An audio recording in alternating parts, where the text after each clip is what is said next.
Hello. Welcome to Market Discussion of the Day. Today, 26th of September 2025. Friday ആണ്, weekend ആണ്. So weekend market ഡിസ്കഷനിലൂടെ പോകുന്നതിന് മുന്നേ ആയിട്ട് നമ്മളുടെ പുതിയ ബാച്ച് ഫോറക്സ് ട്രേഡിംഗ് ഫ്രീ ആയിട്ട് പഠിപ്പിക്കുന്ന പുതിയ ബാച്ച് ഇന്ന് സ്റ്റാർട്ട് ചെയ്യുന്നുണ്ട്. ഫ്രീ ആയിട്ട് തിങ്കളാഴ്ച സ്റ്റാർട്ട് ചെയ്യുന്നുണ്ട്. അടുത്ത തിങ്കളാഴ്ച സ്റ്റാർട്ട് ചെയ്യുന്നുണ്ട്. ഫ്രീ ആയിട്ട് ഫോറക്സ് ട്രേഡിംഗ് പഠിക്കണം എന്നുള്ള എല്ലാ ആൾക്കാർക്കും എൻ്റെ ഡിസ്ക്രിപ്ഷനിൽ നമ്പർ ഉണ്ടാവും. എനിക്ക് മെസ്സേജ് അയച്ചു കഴിഞ്ഞാൽ ബാക്കി കാര്യങ്ങൾ ഞാൻ കോർഡിനേറ്റ് ചെയ്യുന്നതായിരിക്കും എന്ന് എടുത്ത് ഓർമ്മിപ്പിച്ചു പോവുകയാണ്.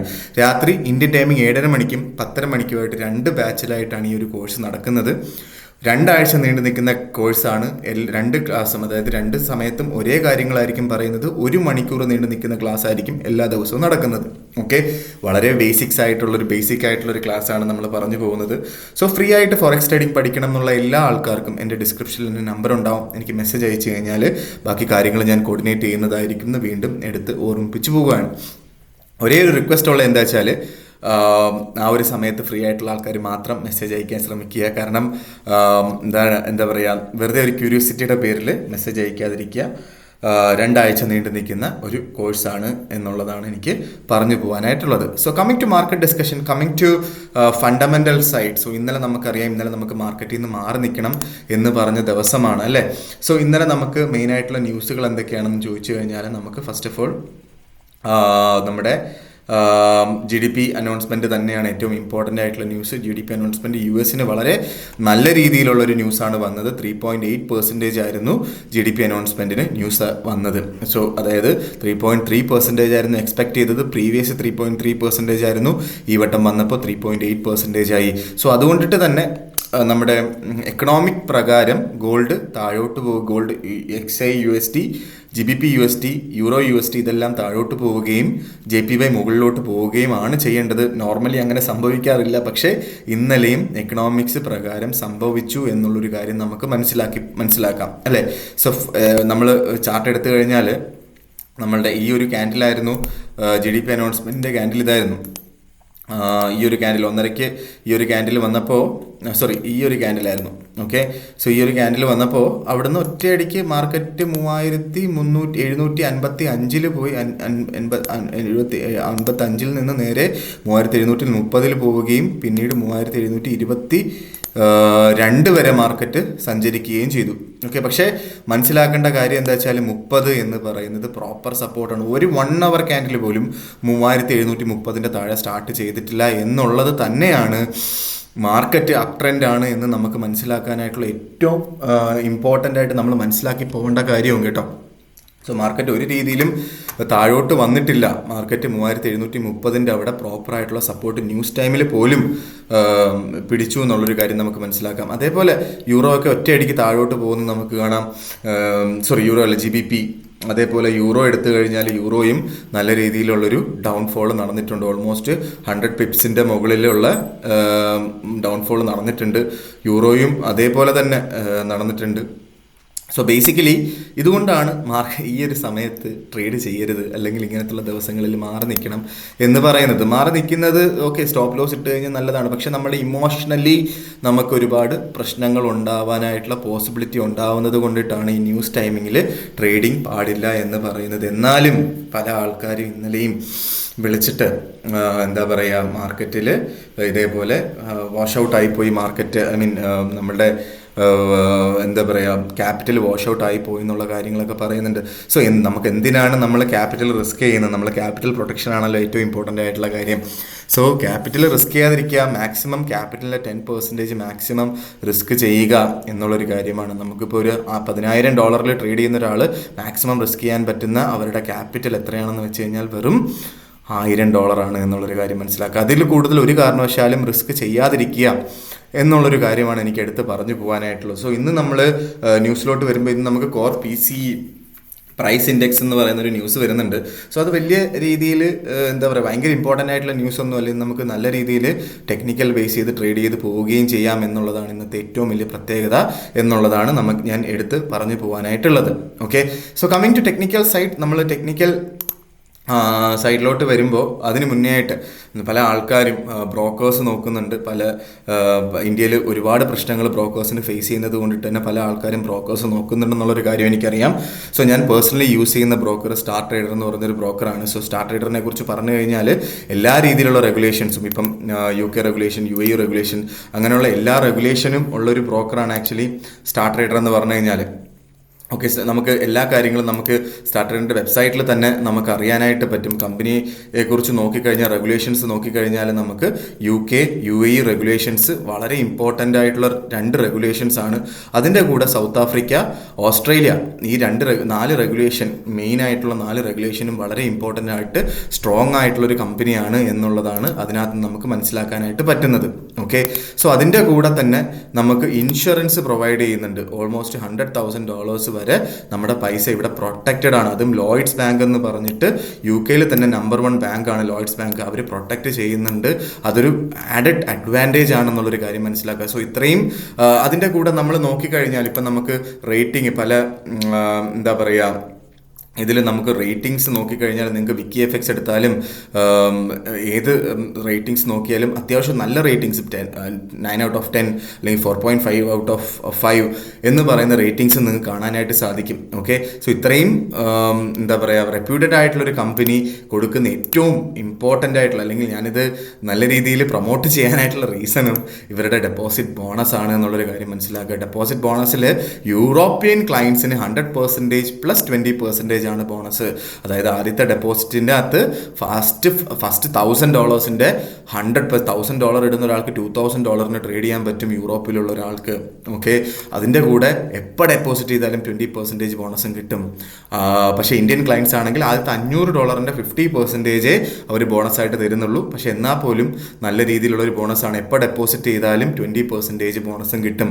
ഓക്കെ, സോ ബേസിക്കലി ഒരു $1,000 ഇൻവെസ്റ്റ് ചെയ്യുന്ന ഒരാൾക്ക് $1,450 ട്രേഡ് ചെയ്യാം എന്നുള്ളതാണ് അതിൻ്റെ മീനിങ്.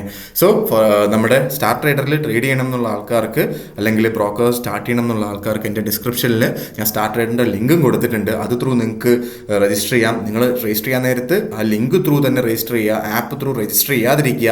സപ്പോസ് നിങ്ങൾ ആപ്പ് ത്രൂ രജിസ്റ്റർ ചെയ്ത് കഴിഞ്ഞാൽ അതിൻ്റെ താഴെയുള്ള റെഫറൻസ് കോഡും കൂടെ യൂസ് ചെയ്ത് കഴിഞ്ഞാൽ എനിക്ക് പേഴ്സണലി നിങ്ങൾക്ക് തരാൻ പറ്റുന്ന അഡ്വാൻറ്റേജസിനെ കുറിച്ചും ഞാൻ പറഞ്ഞു പോകുന്നതായിരിക്കും. എന്ന് എടുത്ത് എനിക്ക് പേഴ്സണലി കോൺടാക്ട് ചെയ്താൽ ഉറപ്പായിട്ടും എനിക്കും പേഴ്സണലി നിങ്ങൾക്ക് ഓഫേഴ്സ് തരാനായിട്ട് സാധിക്കും എന്നുള്ളൊരു കാര്യമാണ് എനിക്ക് എടുത്ത് പറഞ്ഞു പോകാനായിട്ടുള്ളത്. So coming to market discussion, coming to technical side, first of all നമുക്ക് JPY വരാം. JPY 149.81 എന്ന് പറയുന്ന റേഞ്ചിൽ നിൽക്കുന്നു.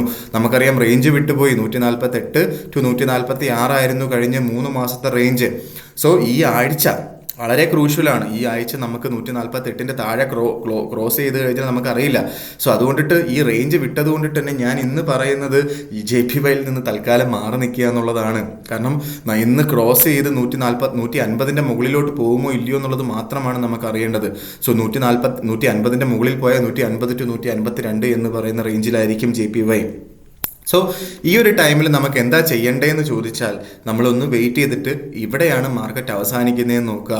മാർക്കറ്റ് നാളെ തിങ്കളാഴ്ച 148 അടുത്ത് കിട്ടുകയാണെങ്കിൽ 148 അവിടെ നിന്നുള്ളൊരു സെല്ല് നമുക്ക് പ്ലേസ് ചെയ്ത് പോവുകയും ചെയ്യാം. 148 മുകളിൽ 148 അടുത്ത്.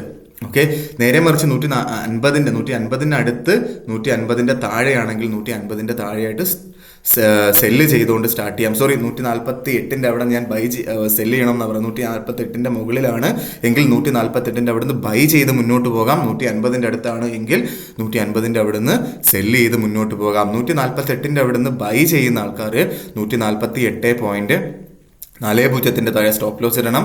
150 മുകളിലായിട്ട് 50 താഴെയായിട്ട് സെല്ല് ചെയ്യുന്ന ആൾക്കാർ 150.60 മുകളിലായിട്ട് സ്റ്റോപ്പ് ലോസ് ഇട്ട് പോവുകയും ചെയ്യണം എന്നുള്ളൊരു കാര്യമാണ് എനിക്ക് ഫസ്റ്റ് ഓഫ് ഓൾ എടുത്ത് പറഞ്ഞു പോകാനായിട്ടുള്ളത്. നിർബന്ധമായിട്ടും ചെയ്യണം കേട്ടോ. സോ സപ്പോസ് 149 അവിടെയാണ്, 149 മുകളിലാണ് നമുക്ക് തിങ്കളാഴ്ച കിട്ടുന്നതെങ്കിൽ 149 അവിടെ നിന്ന് നമുക്ക് ബൈ ചെയ്ത് മുന്നോട്ട് പോവുകയും ചെയ്യാം. ടൈറ്റ് ആയിട്ടുള്ള സ്റ്റോപ്പ് ലോസ് ഇടണം. 149 അവിടെ നിന്ന് ബൈ ചെയ്യുന്ന ആൾക്കാർ 148.60 താഴെ ടൈറ്റ് ആയിട്ട് സ്റ്റോപ്പ് ലോസ് ഇട്ട് മുന്നോട്ട് പോവുകയും ചെയ്യാം എന്നുള്ളൊരു കാര്യമാണ് എനിക്ക് എടുത്ത് പറഞ്ഞു പോകാനായിട്ടുള്ളത്.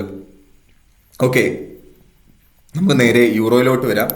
യൂറോ 1.1676 എന്ന് പറയുന്ന റേഞ്ചിൽ നിൽക്കുന്നു. ഓക്കെ, 1.1676 എന്ന് പറയുന്ന റേഞ്ചിലാണ് ഇപ്പോൾ യൂറോ ഇപ്പോൾ കറൻ്റ്ലി ട്രേഡ് ചെയ്തുകൊണ്ടിരിക്കുന്നത്. സോ നമുക്ക് ഇപ്പോൾ യൂറോയിൽ എന്ത് ചെയ്യണം എന്ന് വെച്ചാൽ, നമ്മൾ ഇന്നലെ മാർക്കറ്റ് മാക്സിമം പോയിട്ടുള്ളത് 1.1646 വരെയാണ്.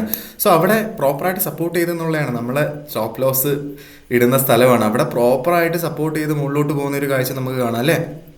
നമുക്ക് ഇനി എന്ത് എന്നുള്ള കാര്യമാണ് നമ്മൾ ഇനി നോക്കേണ്ടത്. ഇനി നമുക്ക് എന്താ ചെയ്യാൻ പറ്റുന്നതെന്ന് വെച്ച് കഴിഞ്ഞാൽ, ഈ ഒരു പോയിന്റ് നല്ല കുറച്ചുകൂടെ റീട്രേസ് ചെയ്ത് കിട്ടിയാൽ ബെറ്റർ ആയിരിക്കും. ഇല്ല 1.1700 മുകളിൽ പോയി കഴിഞ്ഞാൽ നമുക്ക് അവിടെ നിന്നുള്ളൊരു ബൈ നമുക്ക് എൻട്രി എടുക്കാം. അതും 2 മാർക്കറ്റ് കണ്ടീഷനിൽ നമുക്ക് അവിടെ കിട്ടിക്കഴിഞ്ഞാൽ ബൈ എൻട്രി എടുക്കാം. ഓക്കെ, സോ ഈ ഒരു പോയിന്റിൽ നിന്ന് ഞാൻ ബൈ പറയുന്നില്ല. ഇന്നലെ സപ്പോർട്ട് ചെയ്ത സ്ഥലം 1.1400, 1.1640, 1.1650 എന്ന് പറയുന്ന റേഞ്ചിൽ നമുക്ക് കിട്ടിക്കഴിഞ്ഞാൽ അവിടെ നിന്ന് നമുക്ക് ബൈ ചെയ്ത് മുന്നോട്ട് പോവുകയും ചെയ്യാം. യൂറോ എന്ന് പറയുന്നതാണ് എനിക്ക് പറയാനായിട്ടുള്ള ഓപ്പർച്യൂണിറ്റി. ഇങ്ങനെ ജി ബി പിയിലോട്ട് വരുമ്പോൾ GBP 1.335156 എന്ന് പറയുന്ന റേഞ്ചിൽ നിൽക്കുന്നു. ഇന്നലെ നമുക്ക് മാക്സിമം മാർക്കറ്റ് ന്യൂസ് ടൈമൊക്കെ കഴിഞ്ഞ് പോയത് 1.33243 എന്ന് പറയുന്ന റേഞ്ചിൽ വരെ മാർക്കറ്റ് പോയിട്ടുണ്ട്. ഓക്കെ, സോ മാർക്കറ്റ് 1.3340 മുകളിലായിട്ടാണ് മാർക്കറ്റ് കുറേ ക്യാൻഡിൽസ് കിടന്ന് കറങ്ങുന്നത്. ഓക്കെ, നമുക്കറിയാം 1.3340 ഒരു സപ്പോർട്ടാണെന്നുള്ളൊരു കാര്യം അറിയാം. അതുകൊണ്ട് തന്നെ നമുക്ക് അതിൻ്റെ നിയർ ബൈ കിട്ടുകയാണെങ്കിൽ അവിടെ നിന്ന് ബൈ ചെയ്ത് മുന്നോട്ട് പോവുകയും ചെയ്യാം. ഓക്കെ, കാരണം നമുക്ക് ഏഷ്യൻ സെഷനും യൂറോപ്യൻ സെഷനും 1.3340 മുകളിലാണ് സ്റ്റാർട്ട് ചെയ്തത്. ആ ഒരു കാരണം കൊണ്ടിട്ട് വേണമെങ്കിൽ ബൈ ചെയ്ത് മുന്നോട്ട് പോവാം. യൂറോ ബൈ സൈഡ് തന്നെ നിൽക്കാൻ പാടുള്ളൂ, യൂറോ സെല്ലില്ല. നമ്മൾ നേരത്തെ തന്നെ പറയുന്ന കാര്യമാണ്. എങ്ങാണ് 1.3300 കിട്ടിയാൽ അവിടുന്ന് നല്ല രീതിയിലുള്ള ഒരു ബൈ, നല്ല ക്വാണ്ടിറ്റി ബൈ എടുത്ത് മുന്നോട്ട് വയ്ക്കുക എന്നുള്ളൊരു കാര്യമാണ് എനിക്ക് പറഞ്ഞു പോകാനായിട്ടുള്ളത് യൂറോ GBP കാര്യത്തിനകത്ത്. ഓക്കെ, 1.3300 ഇല്ലാത്ത പക്ഷം 1.3340 അടുത്ത് കിട്ടിയാൽ പോലും നമുക്ക് ബൈ എൻട്രി എടുത്ത് മുന്നോട്ട് പോകാം എന്നുള്ളൊരു കാര്യമാണ്. അതായത് അടുത്ത മാർക്കറ്റ് ടൈമിംഗ്, അതായത് ഇന്ത്യൻ ടൈമിംഗ് 2:30 മണി, UK ടൈമിംഗ് 10 മണി, ഏഷ്യ ക്ലോസ് ആവുന്ന ടൈം, ഈ ഒരു സമയത്ത് 1.3340 അടുത്ത് കിട്ടിയാൽ ബൈ എൻട്രി എടുത്ത് മുന്നോട്ട് പോവുക. ഓക്കെ, കാരണം നമ്മളുടെ 4 അവർ ക്യാൻഡിലും ഒരെണ്ണം പോലും 1.3340 താഴെയായിട്ട് തുടങ്ങിയിട്ടില്ല എന്നുള്ളൊരു കാര്യമാണ് എനിക്ക് പറയാനായിട്ടുള്ളത്. ഇപ്പോൾ 1.3340 അവിടെ സപ്പോർട്ട് ബിൽഡ് ചെയ്തുകൊണ്ടിരിക്കുകയാണെന്നുള്ളൊരു കാര്യം മനസ്സിലാക്കിയിട്ട് വേണം അവിടുന്ന് ബൈ ചെയ്ത് മുന്നോട്ട് പോകാൻ എന്നുള്ളൊരു കാര്യമാണ് എനിക്ക് എടുത്ത് പറഞ്ഞു പോകാനായിട്ടുള്ളത്. ഓക്കെ, സോ നേരെ നമ്മളുടെ ഗോൾഡ് ആശാനിലോട്ട് വരുമ്പം ഗോൾഡ് 3750. ഗോൾഡിൽ നിങ്ങൾ വെറുതെ ട്രേഡ് ചെയ്ത് പൈസ കളയല്ലേ. ഗോൾഡ് 3730 എന്ന് പറയുന്ന, ഇന്നലെ നമുക്കറിയാം 3722 വരെ നമ്മൾ പോയിട്ടുണ്ട് അല്ലേ, ഗോൾഡ് പോയിട്ടുണ്ട്. പക്ഷെ ഒരു ക്യാൻഡിൽ പോലും, ഒറ്റ ക്യാൻഡിൽ പോലും 3730 താഴെ സ്റ്റാർട്ട് ചെയ്തിട്ടില്ല ബോഡി. ഓക്കെ, ക്യാൻഡിൽസ് വന്നിട്ടുണ്ടാവും, പക്ഷേ ബോഡി വന്നിട്ടില്ല. അതുകൊണ്ട് തന്നെ 3733 ഞാനൊരു ബൈ എൻട്രി ഇട്ട് വെച്ചിട്ടുണ്ട് കേട്ടോ. ഓക്കെ, ബൈ ലിമിറ്റ് ഇട്ട് വെച്ചിട്ടുണ്ട്, അത് ടച്ച് ചെയ്തില്ല. $1.5 വ്യത്യാസം എനിക്ക് ടച്ച് ചെയ്യാതെ പോയി. പക്ഷേ കുഴപ്പമില്ല, നമുക്ക് അടുത്ത ഓപ്പർച്യൂണിറ്റി എടുക്കാം. പക്ഷേ എനിക്ക് പറയാനായിട്ടുള്ളത് 3733 എന്ന് പറയുന്ന എൻട്രി പോയിന്റ് ധൈര്യമായിട്ട് നിങ്ങൾ എടുത്തോളൂ. അവിടെ നിന്ന് നമുക്ക് നല്ലൊരു എൻട്രി മുകളിലോട്ട് കിട്ടുകയും 3730 നമുക്ക് ബൈ എൻട്രി കിട്ടുകയും അവിടുന്ന് മുകളിലോട്ട് പോകുന്ന എൻട്രിയാണ് എനിക്ക് പറയാനായിട്ടുള്ളത്. ഗോൾഡിൽ ട്രേഡ് ചെയ്യാൻ നേരത്തെ എനിക്ക് പ്രത്യേകിച്ച് എടുത്ത് പറയാനായിട്ടുള്ളൊരു കാര്യം എന്താ വെച്ചാൽ, ഗോൾഡിൽ നമ്മൾ ട്രേഡ് ചെയ്യുമ്പോൾ വളരെ ചെറിയ ലോട്ട് സൈസ് എടുക്കുക. ഓക്കെ, നമുക്ക് ഒരു മിനിമം ഒരു $25 to $30 സ്റ്റോപ്പ് ലോസ് വെക്കണം. സോ അതനുസരിച്ച് ഒരു 0.1 ലോട്ടിൽ നമുക്ക് $250 വരെ അതിൽ ലോസ് ഉണ്ടാവാം, അല്ലെങ്കിൽ $300 വരെ ലോസ് ഉണ്ടാവാം.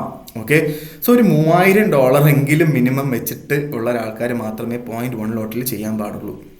ഓക്കെ, $6000 ഉള്ള 0.2 ലോട്ടിൽ ചെയ്യാൻ പാടുള്ളൂ. കാരണം നമുക്ക് മാക്സിമം $6000 $30 സ്റ്റോപ്പ് ലോസ് വെച്ചാൽ മാക്സിമം ലോസ് എത്ര സംഭവിക്കാം? $600. ഓക്കെ, അതിൽ കൂടുതൽ 10% കൂടുതൽ നിങ്ങളുടെ ക്യാപിറ്റലിൽ നിന്ന് ഒരു കാരണവശാലും സ്റ്റോപ്പ് ലോസ് അല്ലെങ്കിൽ നഷ്ടം വരാതിരിക്കാനായിട്ട് ശ്രദ്ധിക്കുക.